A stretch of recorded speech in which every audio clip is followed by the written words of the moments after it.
focar única e exclusivamente na meta nos gera uma satisfação momentânea. E como que eu quero te dar um exemplo assim sobre isso? Eu, Karine, sempre fui uma pessoa um tanto quanto desorganizada. E, cara, isso me acompanha até hoje, né? Só eu me encontro nas minhas coisas. E por isso, sim, eu sempre procuro me cercar de pessoas organizadas, porque eu sei que é um ponto fraco meu e sempre foi assim. Então, assim, se eu paro para pensar, eu tenho a consciência de que isso sempre me acompanhou. Quando eu era adolescente, assim, gente, o meu quarto, quando eu morava em casa, sempre foi um problema para mim. E um problema para mim e para minha mãe, porque a minha mãe era sempre foi uma pessoa extremamente organizada. Então, assim, de vez em quando a mãe queria me dar um puxão de orelha, né, me botar nos eixos, ela me colocava para arrumar o quarto. Me dava essa meta, organizar o meu quarto. Dada essa meta, né, pela minha mãe, eu ia lá e arrumava o meu quarto. E eu vou dizer para vocês que às vezes, bem poucas vezes, mas algumas vezes eu até me sentia motivada e tal, e às vezes até para agradar ela, eu ia lá e mesmo antes dela dar a meta, eu arrumava o meu quarto. Me sentia mais disposta e tal, acabava arrumando o meu quarto.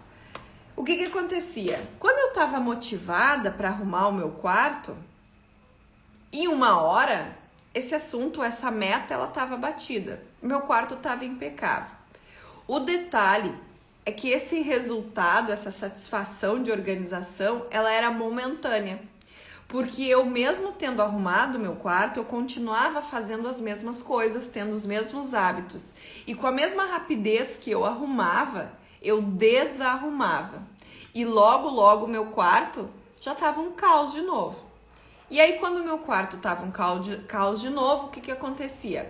Eu esperava por uma nova onda de motivação ou outro puxão de orelha da minha mãe para novamente arrumar o meu quarto e sentir aquela sensação de quarto arrumado. E aí o que acontece?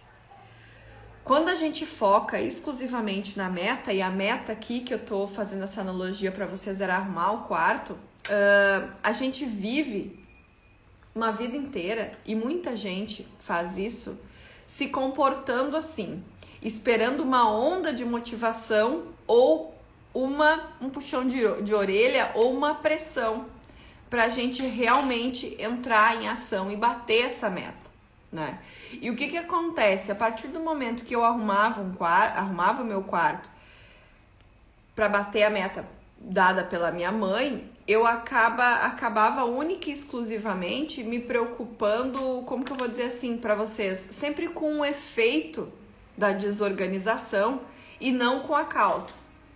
Então, o que acontecia? Organizando o quarto sem entender de fato por que tamanha bagunça, a sensação de organização era momentânea e logo, rapidamente, a desorganização voltava e ela era sempre constante. Ou seja, o que eu tô querendo dizer para vocês? Realizar uma meta, bater um objetivo, um mês, ou porque você teve uma onda de motivação, ou porque você teve uma pressão, resolve o teu problema e a tua vida só naquele momento, só naquele mês, única e exclusivamente naquele mês. Então, esse é o ponto que eu quero chegar aqui. Se você quer realmente mudar os teus resultados, né, mudar algumas coisas que estão acontecendo aí, você precisa olhar fielmente, arduamente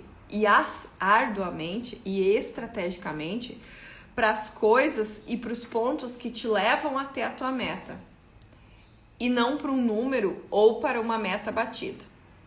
Faz sentido para você?